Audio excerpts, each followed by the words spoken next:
is a beautiful meditator. I love her enthusiasm. She has a spirit of moving on regardless of many things that happen. But her other very valuable speciality through which she has served many is she is a practitioner of holistic therapies. And I thought that this morning would be so beautiful if we could integrate the two, because very often in our life's journey, we want to create a stillness of mind. We want to be able to be centered in who we are. But we also know that we have this body, and our body at times go through many things.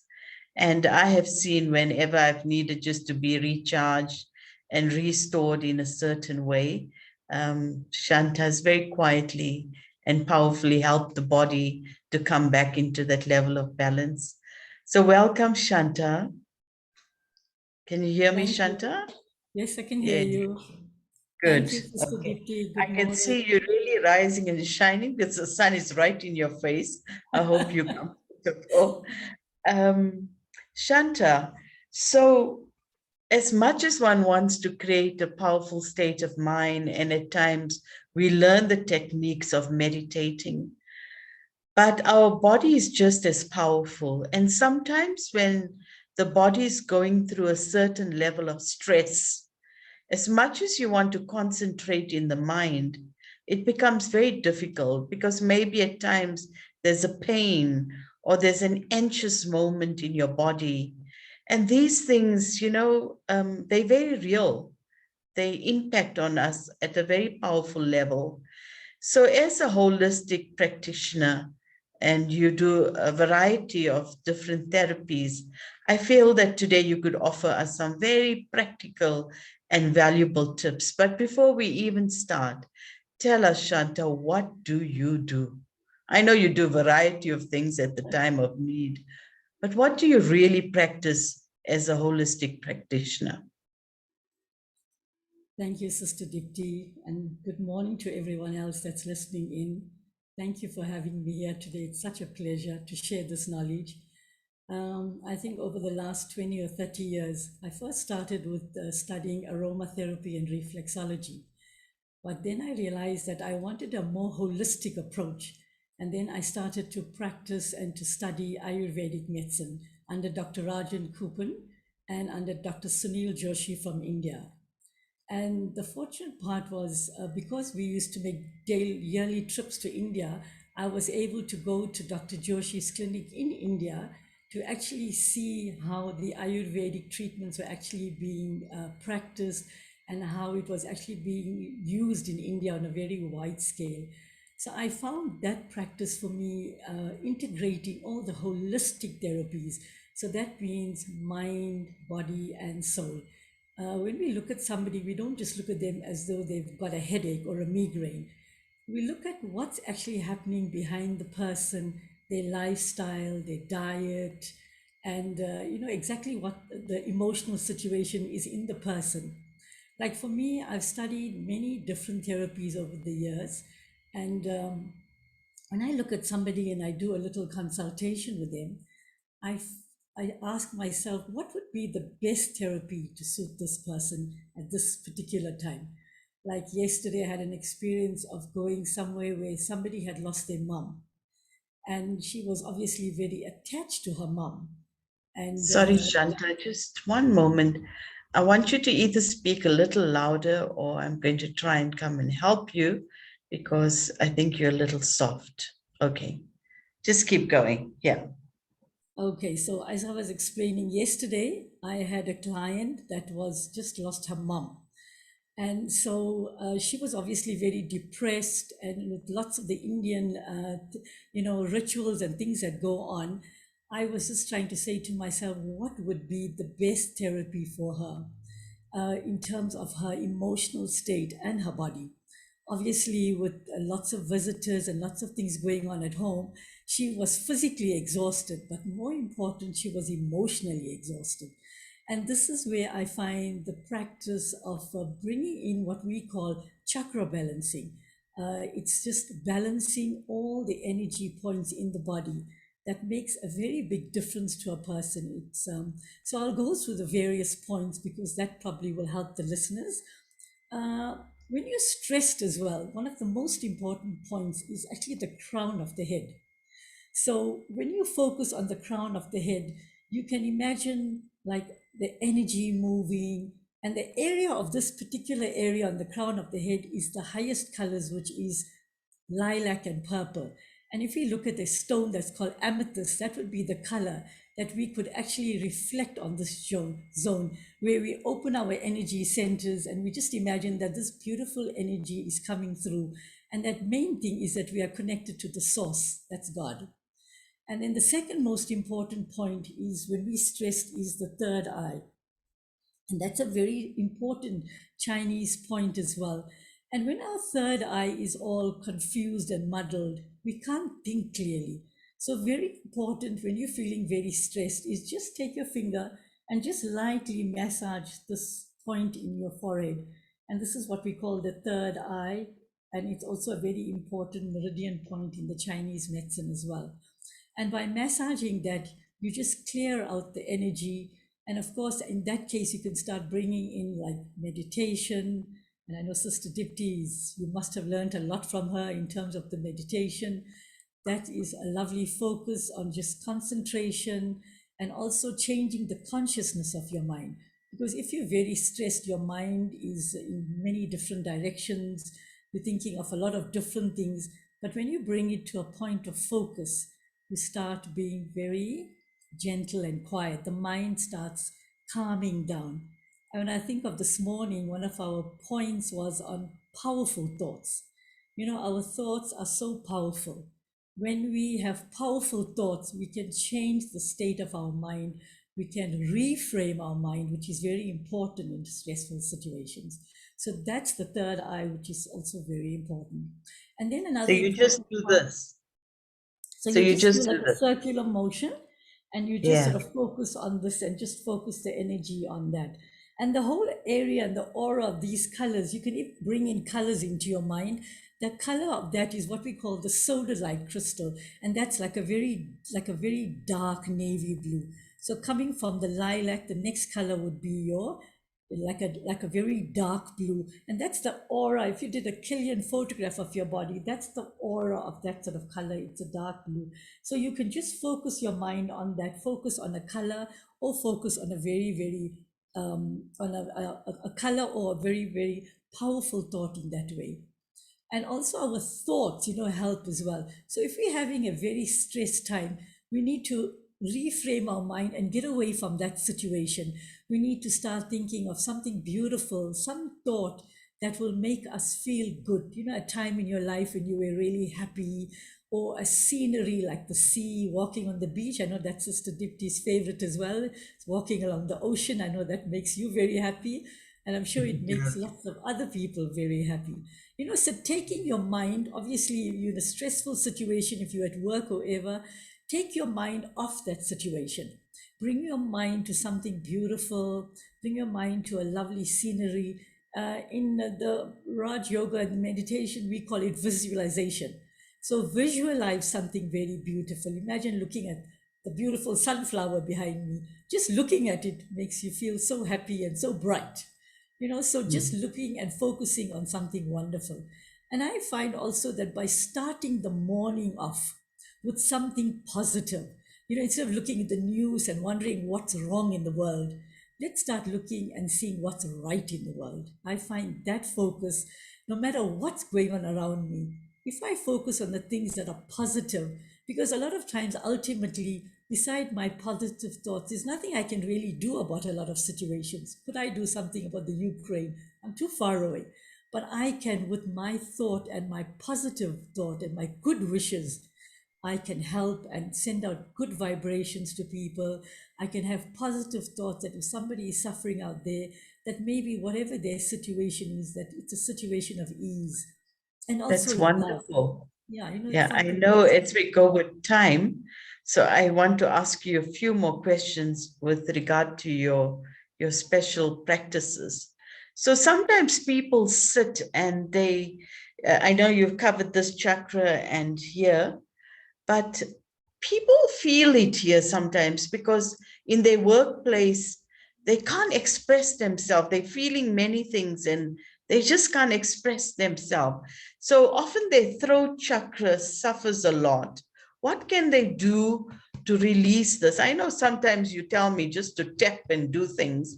What practical thing can people do? Because today we want to let them go with some practical things, where to hit and where to tap and where to clap, so that in this time we can, and even in the stomach area, sometimes you get so stressed and your stomach area just goes like into a knot.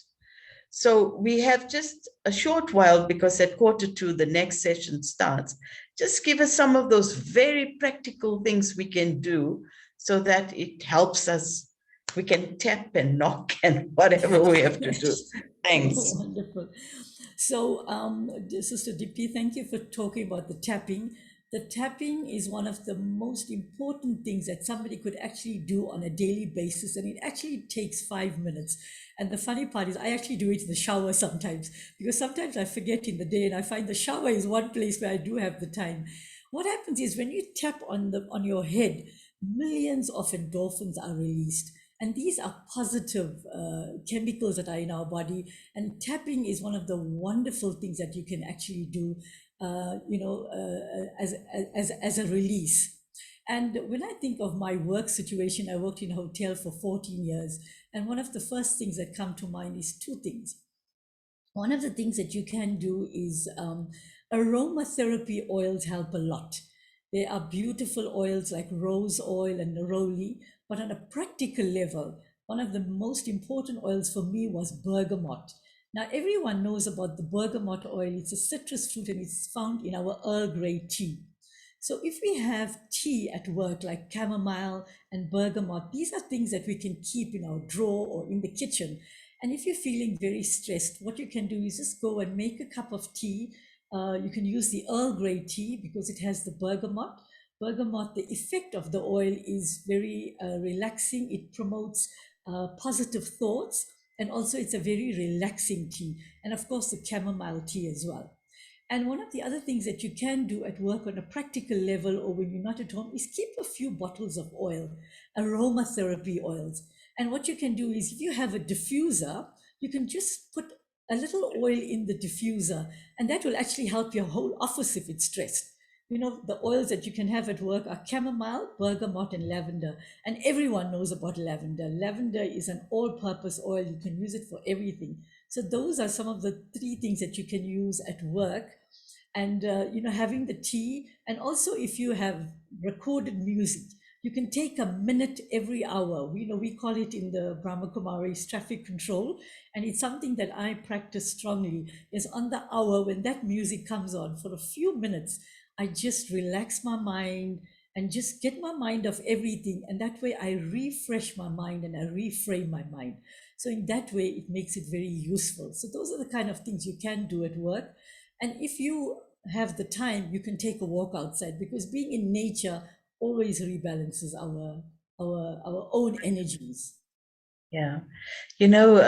Somebody was saying to me the other day that these days so much people are having like gallbladder attacks, and there's a lot that's happening. There's so many people that are unnecessarily living on painkillers, and they unnecessarily have to be on chronic medication because of the way they've been living.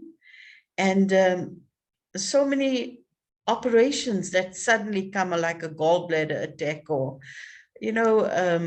I know that you've always stressed whenever something happened and you say, well, go do a liver detox so that all those emotions that are in your liver and all of that can be cleansed.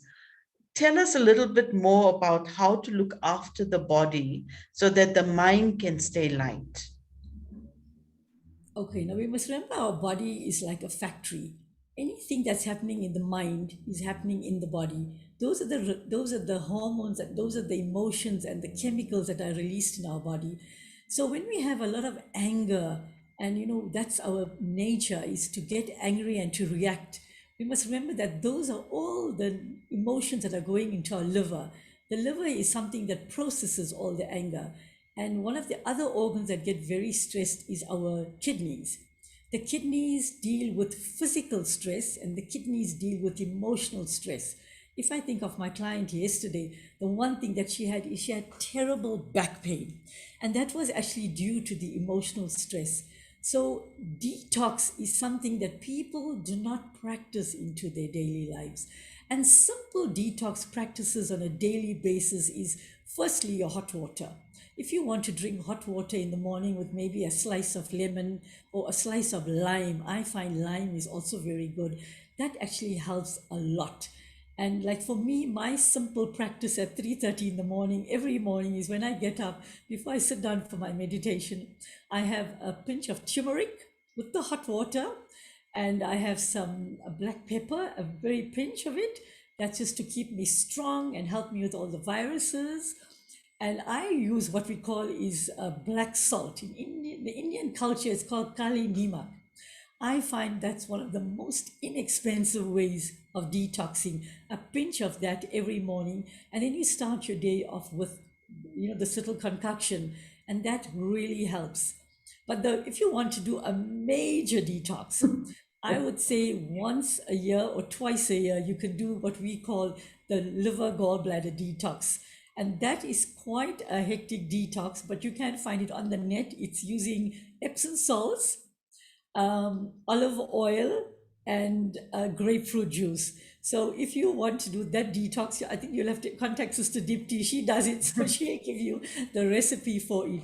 But detox is an important, part of our health. And I find like for me, I don't take a single tablet. No matter what happens, I will always look for the aloe vera juice, or I will look for the castor oil. I look for everything natural before I go back to medicines. That's Yeah, my way of looking after myself on a daily basis. And I would say to everyone, find something natural that you can put into your body on a daily basis so that you don't come to that point where you are very ill and having to deal with some full blown disease. Prevention is the best cure. yeah. Somebody was just sharing now that they suffer from severe neck pain and others from back pain. And so sometimes we're dealing with the pain, but often it's a blockage, isn't it, Shanta? And as we detox those blockages that are there. Because I think just taking that painkiller may release that pain for a moment, but there's a blockage in the body, isn't it, Shanta? Yes, and also you must remember when you're taking too much of tablets and painkillers, you actually, the organs of the body are under stress because as much as you are addressing one portion of the body, that effect of that tablet that you're taking is affecting and putting strain on the liver and the kidney to actually release it from the system. So that would be your last port of call, unless it's really severe. But your first port of call would be to look at natural things. And of course, massage is the best at any time. A massage is always something that you will always enjoy. It's somebody touching you, it's loving, it's holistic, and it's about the best thing that you can enjoy. And not only can you go for a massage, but you can give yourself a massage. In India, there's a therapy called Abhyanga, and it's using sesame oil. And ideally, you should do that twice a week for yourself.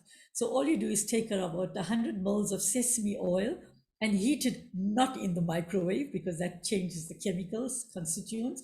Heat it on the stove, and first thing in the morning, apply it on your body and just wait 20 minutes and then you shower. And you'll find you'll have such a burst of energy.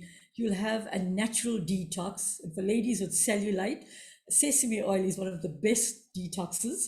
It actually gets rid of that. And also putting oil on your head. So things like amla oil, there's various different oils. Even a simple oil like almond oil is so good for you. And what it does is just apply it on the forehead. And also that act of oiling and massaging yourself is giving yourself love. And I think in this day and age, with so much of stressful situations, you first have to love yourself and nurture yourself before you can nurture others. You have to be complete in you before I can give to others. And it's only when I have a loving nature and I'm caring for myself, can I share the same care with others. That's So it all beautiful, starts with me. Shantha. Yes, I know you have an ocean of knowledge, and we're going to take you through part 1, part 2, part 3, part 4. So every Monday mornings, you're going to have Shantha as our therapist on. And, feel free, because let us grow healthy. Let us grow healthy in body and mind.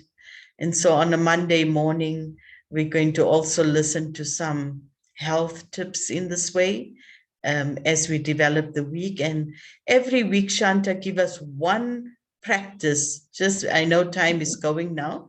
So give us one practice that you encourage all of us to do for the week together, so that when we meet you next week, Monday, we can say, yeah, that was really great. One practice that will help the well-being of the body. So maybe this week we can practice the tapping. The tapping is the easiest and the least time consuming, especially if you're busy. So it's a matter of starting from the forehead. So just light taps on the forehead. And this is a lovely migraine point. So tapping on the forehead and the back of the neck where everybody has a lot of stress. So if you tap the back of the neck, the shoulders, and then of course all your lymph glands under your arms, okay? So tapping on the arms and your thyroid. A lot of people are having, beside the throat chakra, they're having thyroid imbalances. So by tapping on the thyroid, we actually can release all the hormones which we are lacking in our body gets released. And then of course tapping on the chest area will release all this, the heaviness on the chest, things that are sitting on the chest. If you're having bronchitis and respiratory disorders like in this COVID times, we tap on the chest and then our stomach area. So remember, we have the liver on the right and we have the spleen on the left. So the liver is carrying all that emotion. So tapping on the liver and then creating healthy blood. So we tap on the left, and then our stomach for our digestion, and then our lower organs. And then we can go tapping on the legs as well, tapping on the knee. It's a very important point.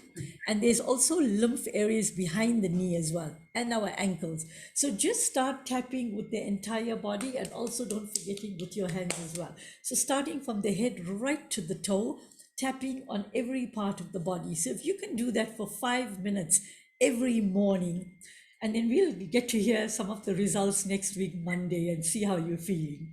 Thank you. That's wonderful, Shantha. So our sister Shantha has a wealth of experience, and I've personally benefited, and many have benefited from her wealth of knowledge and practical journey with holistic therapy. So thank you so much, Shantha. And Sister Raksha, so we have a therapist, and now we have Dr. Raksha. Sister Raksha, hello. Hello, and hello, Shantha and Sister Dipti. It's so beautiful. Hi, I really Raksha. enjoyed the morning session.